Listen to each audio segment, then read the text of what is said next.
6:10. We have a quorum, so I'm going to move ahead. If the members of the commission would take a look, a quick look at the agenda. I think I corrected everything that you all told me. But if there is any other change, let's hear it. Lauren, Yep. I just caught one thing on the next meeting date at the, where you have the committee meetings. Oh, it should have been October. No, you've got that. Oh. The zoning and ABRA, that should be September 29th. Thank you. Thursday, the 29th, it's not the 30th. Thank you. So please change that. And for the audience, the zoning committee meeting, zoning or historic or ABRA, will meet on Thursday, September the 29th, not the 30th as stated on the agenda. Anybody see anything else? All right, let's do it.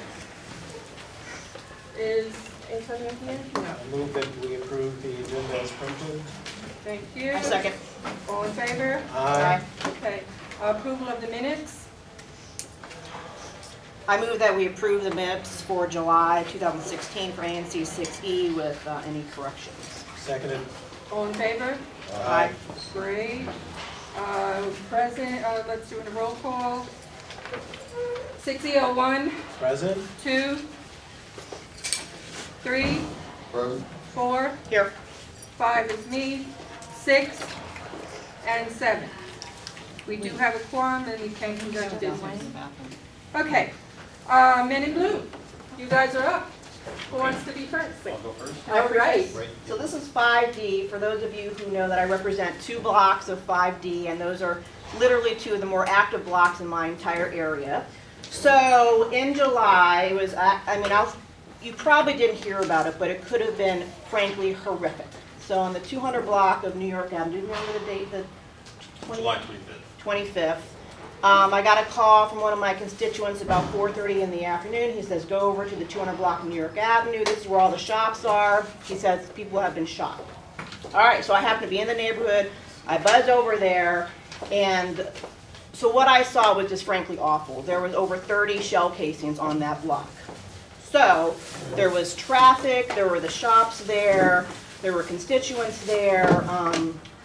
You can, one guy was shot, but there's 2 people with guns, right? Am I correct? So, and it was downplayed in the police when they put out the release. They said there were several casings found. It was over 30. It was awful, and people on New York Avenue could have been murdered. Let's let him have So it. you can continue, but it was, and I'm upset because there is still no update from what I know. So, it was July 25th. There were 37 casings that were recovered. 1 person was shot in the hand. We didn't know about that person's injury because a Good Samaritan picked them up and took them to the hospital. I don't know if that Good Samaritan knew the person or not, but that person has been linked to several violent crimes within the district. Of course, I can't give you any names and I can't mention the crimes because the case is still actively being investigated. 1 vehicle was struck, and that's about it. Aside from the person who we suspect was involved being struck in the hand, no one else was struck. No other vehicles other than that 1 vehicle was struck. And there One of was the no- shops was struck. The shop under construction was shot at. Yes. Yeah. I'm referring to like other cars driving by and things of that nature, unless no one's reported it to us. So that's about all I can give you because we're still investigating. We can't just spill the beans on everything until an arrest has been made. Sucks for you guys because you want to know, and I understand that, but I can't really go into more than that. So, anytime soon? I mean, it's just, it was, and for all my 6 years as being commissioner, this was, frankly, the worst police action I've ever shown up at, to say there was over 30 shell casings, and it was rush hour on New York Avenue, and it could have been very bad, and as Commander Fitzgerald said, we were darn lucky. Yeah. Okay, we were lucky, but I was just stood there shocked, and all my shop owners were just like looking out the window, they didn't know what was going on, it was bad. So, you know, the bad guys know that we're out there, and they know that when they do something, if we catch them, we arrest them. But we don't send them to jail, and we don't handle the trials. There's another there's another wheel in the gear, so to speak. And Chief Lanier made some comments to the media, I believe it was yesterday or the day before yesterday, about why she's leaving and how she feels about the court system, and I'm not gonna repeat them. You can look it up and read it yourself about some of the things, some of the challenges that the police department faces when we make an arrest. Especially, you live in an active block, so someone that you know, for example, breaks into cars, we lock them up, but they're still out. No, it's this ongoing thing, so the court system plays a hand in that. So, but and because the court system plays a hand in that, we can't release information because pretty crafty defense attorney may take that information and do something with it later, or the bad guy may take that information and do something with it later. So unfortunately, until we make an arrest, or until we come across something that we can divulge, we're not gonna say anything. Okay. That's about it. And thanks for hanging out in the alleys too. Yeah. I haven't Yeah, heard we're much doing about that. the alleys, so it's good. And there was somebody that asked me about crime stats. I wasn't allotted time to give you crime stats, I believe it was you, so maybe the next meeting, if you make that request, we can bring stuff and present that. There are crime stats on the back of your agenda for 1D and 3. Not far. You didn't get 5 this time, so. Could you break it down into the 2 blocks though? I apologize? Could you break it down into the 2 blocks? I That's what, can't. you have to break I it down can't into give those you, 2 blocks. I cannot give you something within the last 30 days. I was sidelined in a car accident at work, and I just came back a couple days ago. So some of the things that transpired in the last 10 to 15 days.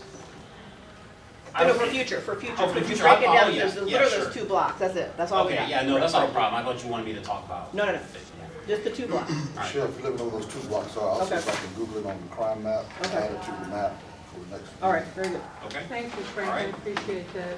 anything else? No, thank you so much, Okay. we appreciate it. Sir? How's everybody doing this evening? Officer Brown from the 3rd District. I am a foot beat officer in PSA 308. Is anyone familiar with 3rd District? Anyone live there? Yeah, most of us did. I met you before on the scene. Well, basically, I'm here on behalf of Lieutenant Ronald Netter and my supervisor, David Poe. They wanted me to come speak to you all about some of the crimes that we encounter during the evening tour. A lot of times we encounter, I know there's a courtyard that we pay special attention to on the 1300 block of 6th Street. Juveniles come in there, they're not supposed to be there. They smoke, they gamble, and we get a call. By the time we get there, they're gone, and there's no lookout. So, I mean, we're really trying to, put together some type of relationship with the community that's calling and us by the time we get there, so we can do a little bit more, a little bit more than we actually are able to do once we finally respond to the call. Because I am on foot, so it takes me a little bit to get to certain places. We are actively patrolling the 600 block of O Street, the 600 block of N Street at the park, the 1300 block of 6th Street, the 1300 block of 5th Street, and also the 8th and O area. So if you have any concerns about those areas, I can only speak on the evening tour of duty. A question for you. I noticed yesterday evening, since we've had the camera put up at 7th and O, a lot of the traffic has kind of stayed away from that area. So thankfully, we haven't had any events in that particular area for the Right. summer. But I noticed last night, I was driving through, I think it was about 9:30. It was about 30 people just hanging on the sidewalks. I know there's no loitering law on the books, but there was a lot of people just hanging out on both sides of O Street, across from Giant, and in the same block as Giant. By 11 o'clock, everybody was gone, but there was a lot of traffic. Just people just hanging out, sitting in chairs, folding chairs on the sidewalk. Okay. A whole lot of that going on. Usually that would have taken place near the Kennedy Playground because of the camera. I think they're staying away from the camera and moving all that traffic. I met with the manager of 1330, and she's having a lot of problems with people hanging out in front of the commercial spaces outside of 1330 on that block. So I don't know if there's anything you can do to help in that regard. Like you said, there's no loitering law, but I mean, there is a statute called blocking the passage and incommoding. So what that basically means is they have chairs and they're blocking this roadway or the sidewalk. They're not supposed to do it. They get a warning, and then after that, it's an arrest. But for the most part, we try to hit almost every problem area that there is. Are you familiar with that traffic last night? I know it was Labor Day. I was at work. However, I did not walk through there at the time that you stated. You said it was around 9:30. Yeah, no, man. Yeah, I was not there at that point. But now I will be. No repercussions from the arrest you made about a month ago for the killing near N Street? I'm unfamiliar with that. You're unfamiliar with the arrest that took place? I think his name was, two guys named Martin. One was from Maryland. I don't know where the other guy was from, but both people were arrested for the killing of Mr. Derek Johnson. There was no, have you had no more information on that case? Does this have anything to do with, was it outside of DC? No, in Street Park. No, I'm not familiar with that at all. I had no idea about that arrest. Okay. No, this was behind the New Endeavor sign. Right, in Yeah, that area, yeah. that, exactly. Yep. Dr. Deputy, any questions from Questions? anybody out there? Out there in La La Land? Mhm. Okay, Any suggestions? at the moment, we'll get back to you. At the moment, there's nothing. Okay, Thank you very much for coming. no problem. We appreciate it. Have a good one. Have a good evening. All right, next up, presentation from People's Corporation for the new project at Fifth and K. If those of you who are familiar with that area, this is the Tony Chang property that is right next to the cloakroom. It's a very narrow parcel of land. And they're gonna tell you what they're gonna do. Great. I can't have you stand in front of the cameras to make sure. Oh, goodness, my fault. By the way, which direction should we have the projector point? No, ideally not. Well, Madam Chair, ladies and gentlemen of the board, thank you so much for the opportunity to speak. You know, this project is something we've been working on for quite some time and represents us redoubling our efforts in the Mount Vernon Triangle neighborhood. As many of you know, we have a hotel condominium project on the corner of 5th and I Street. This project here is only several hundred yards north of that on the same block. It's currently a single facade propped up by diagonal wooden beams. The state of the property can be most adequately described as urban neglect. And our hope is to revitalize this historic building and bring it back to the significance and the splendor that has existed before. So once our design pops up, I'll walk you all through some of the major design decisions that we made. Again, and just to reiterate, we're here in front of this board, and I apologize if this is distracting. Here, why don't we pass out these to the board members so that they can take a look at it, and let's go ahead and scoot that over. And again, very much like to reiterate that we're here to request the support of the ANC for the upcoming Historic Preservation Review Board approval. We're not here to address the zoning concerns of which we haven't fully delved into at this point. So, ladies and gentlemen of the board, if you all can take a look at the structure, as you can see, here, let's move away from the camera here. All right, so here we go, and I'm going to point it forward. And now let's, if we can size it appropriately. Tony, do me a favor, click that back light switch, it'll make it easier for people in the audience to see. Great. And as we can get it sized, perhaps we can just shoot it just so it's on one side of the wall. Just go ahead, because you're going to be out of time before you focus. Great, all right. So, as you all can see, there are two primary facades on the building. To the first two stories to the north are the representation of what we believe is in the same vein as a historic district. There's a gap between the first and second floor where there's a reasonably large sort of element of the facade that's not decorated. That is deemed historic by the Historic Preservation Review Board, and that was an old sign. I believe it was a food processor or a deli. That's what we'll be retaining. Additionally, we did our best to differentiate between the historic ground floor and second story level and perfect, and what's above it. We did this in a similar vein to projects in Toronto, London, and New York City. You can also see the design. We have some cantilevered edges, some horizontal elements of the facade that in many regards serve to make the building more interesting and very, very appealing, but also, again, create this striking difference between what's new and what's old. Because the last thing that we want to do is try to replicate something that was built in an architectural heyday. Instead, we're focusing on developing 21st century architecture above what's certainly very classic and then worthwhile over to the neighborhood. Now, I don't know how I ended the time. I'm glad we had an opportunity to get this set up, but City, who's our architect of record here, a partner at WDG, can walk you through some of the more mundane design decisions, the smaller things that really make this building stand out, both among its peers and conform to the neighborhood. Well, thank you for having us today. Let me walk you through the building design. Essentially, we have a base of the building here. And what we did here, we incorporate the polychrome panel as part of the architecture.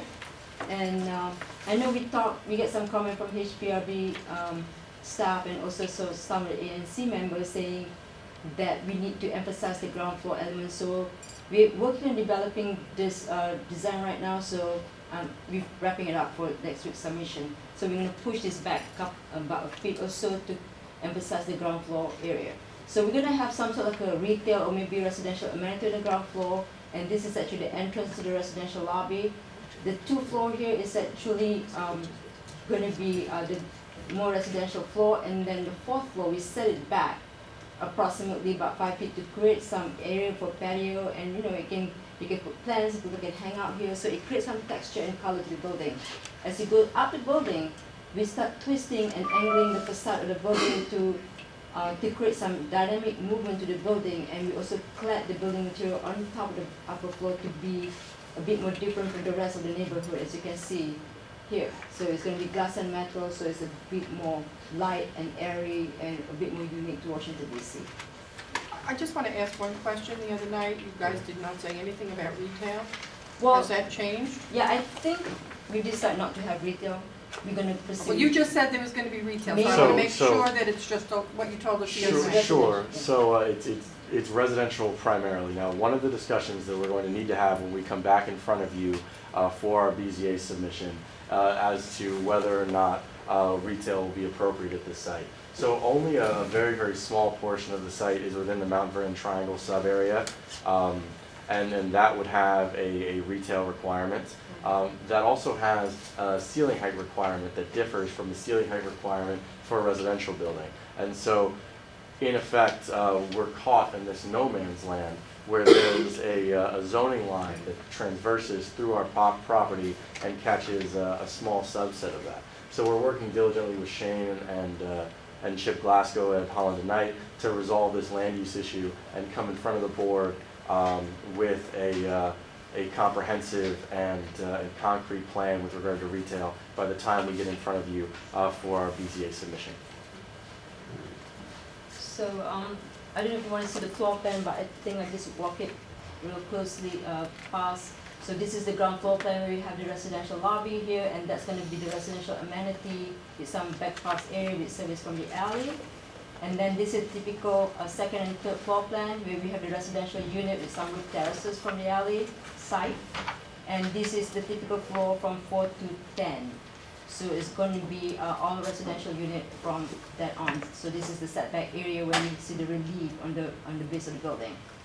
And this is what is happening on the roof. You're going to have some pool areas, some mechanical penthouse system, and this is a typical section of the building. Roughly, it's a 10-story building, about 100 feet tall, so with a penthouse on top of it. So that's what we have for the project. Great. And with that, we'll turn it on back over to you all. We're very excited about the opportunity to build this building, and frankly, we can't wait to get started. I have a Question for Lester. Will this building block any of your residents' views? Yeah, I was thinking about it. I honestly, I think it is far enough away. It's really gonna block whatever the down angle view, but I would have to look at it. I really don't, I couldn't tell you right now. Okay, okay. Did you guys consider that when, how close you were to the building, behind you or next to you, or in terms of? Of course, I mean, those considerations are involved in the construction of every building. By nature of building an urban infill, you're naturally going to obscure some of the views of your neighboring buildings, and particularly when you're building something 100 feet tall. In fact, this building here will obscure some of the condo views that we have on the building to the south, on the corner, as they look north. It's an unfortunate nature of this sort of real estate development, but we do all that we can to make sure that we're good neighbors and getting good folks in the community. Any other questions from commissioners? Not a question, but an observation which was raised at the zoning and planning committee meeting last week, that it certainly would be desirable to have a modest setback from the first to the second stories, as you had indicated that you are exploring, so that there is the visible gesture, if you will, to the fact that the previous building, or the historic building that was there previously, was 1 story in height, and so that was part of the recommendation that the committee did pass unanimously to the full commission, that the full commission support the concept for this new building with the one provision that there be a setback between the first and the second stories. This is in my single-member district. I'm going to make a motion that we support the project, and it's going to historic this week, next week? The 22nd of September, I believe. Okay. That's the hearing. Yeah. And that we support the project to historic, and then we'll wait to see what you guys come back with in a month or so. Can we get a second? So I'll second it, but I'll ask for a friendly amendment. There was no mention of the address, and I know that there's been some back and forth as to what the actual address of the property is. Oh, of course, and I, again, take full responsibility. 919 is not the address of the property. My bad. It is. It's 925, right? It's Exactly, 925. it's 925. The tax lots that we'll be capturing are 923 to 927. We said split the difference, keep it odd. 925 is how we're moving forward. Okay, we're gonna change that on the drawing. So let me restate it, that we support, I'm asking that the commission support the building concept at 925 Fifth Street with the condition of the setback and anything else that we want to do? No. With the condition for the setback of the historic little piece, and that's it. That we do that, that you guys do that. Seconded. Second, all in favor? Aye. I'm abstaining. Okay. And it passes. Thank you. Thank you all so much. Now the hard part, getting this back over there. You can leave it where it is. Just leave it. Just leave it. Just leave it? Oh, all right. If that's fine. You want mine to leave it there? Because we're gonna use it to project. That's ours actually. No, not It's not the projection, just the table. Oh, okay. I think they've got their own all set up. Unless you want to do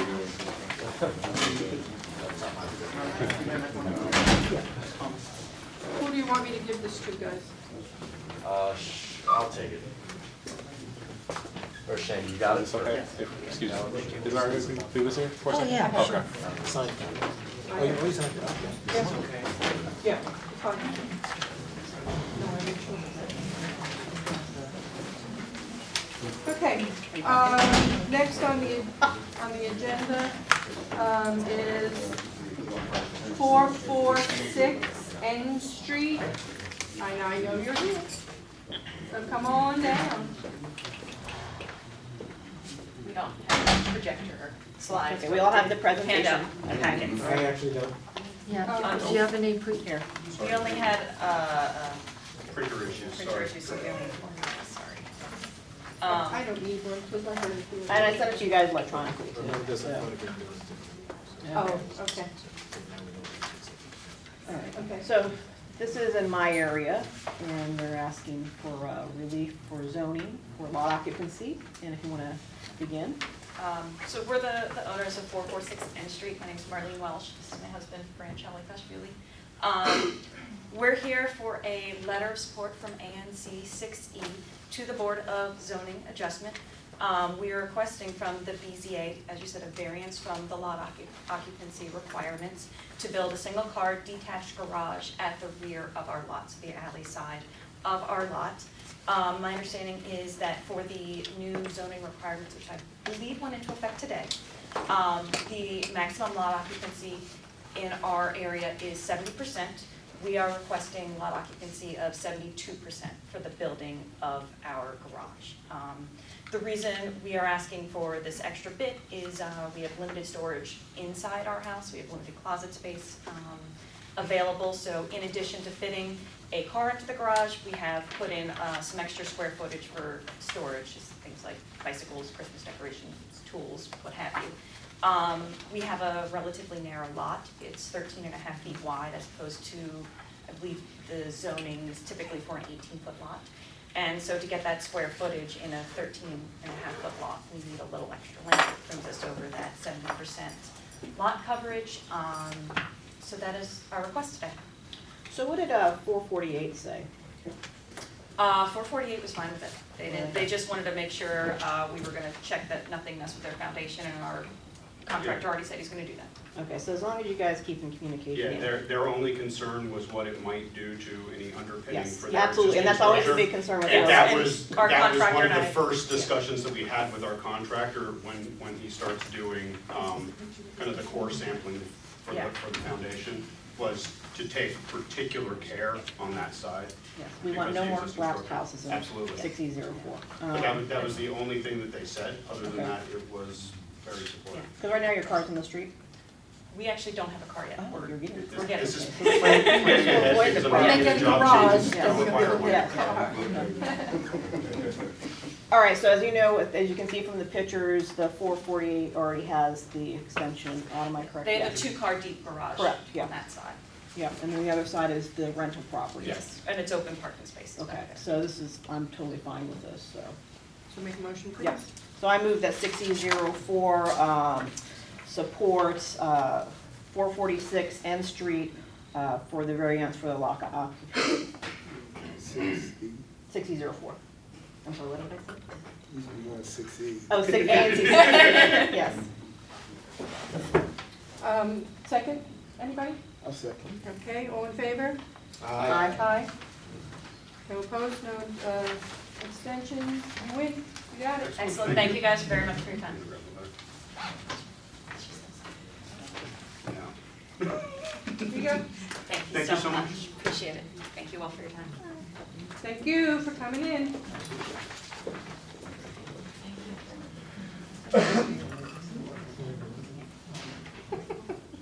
Okay, 444, 446 K Street.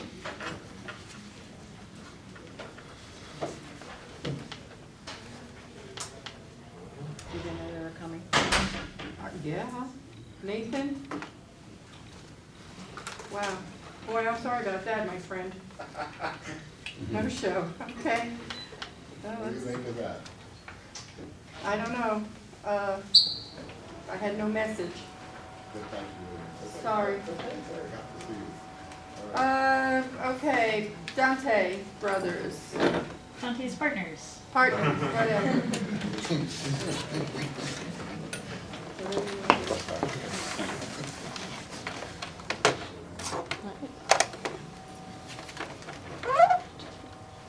You can probably go back to the edge of the table so it's a larger screen.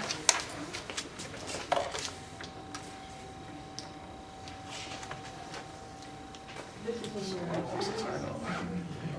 Be the light, right? This was another, yeah.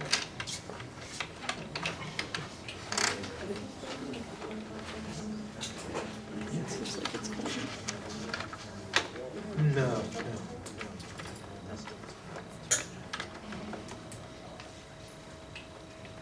As soon as we get through all of the presentations, I do want to remind folks that we have invited all the candidates who are running for election in November to give a 2-minute presentation of what they are planning or what they hope to do if they're elected.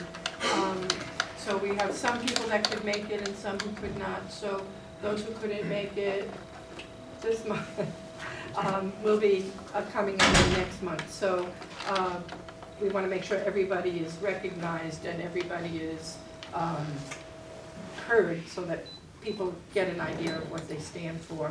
I also want to recognize, let me see, Naomi Mitchell's here from Charles Allen's office, Yo-ho, and I believe Kenyatta's here from the Mount Vernon SID. And I think Elliot here from the, Ed's on his way. okay. I just want to make sure that people in the audience that we don't usually recognize, we make sure we start to recognize each of you. Are you guys ready? We are getting there. Give us, trying to get our projector warmed up. Okay.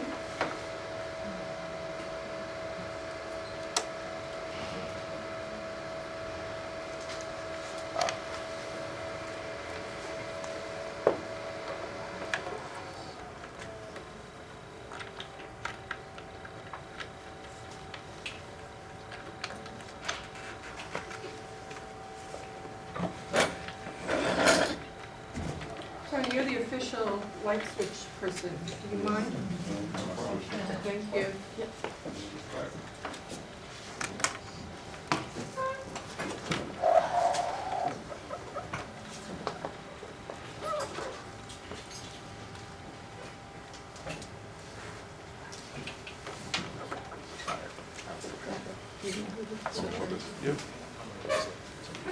Great, great, awesome.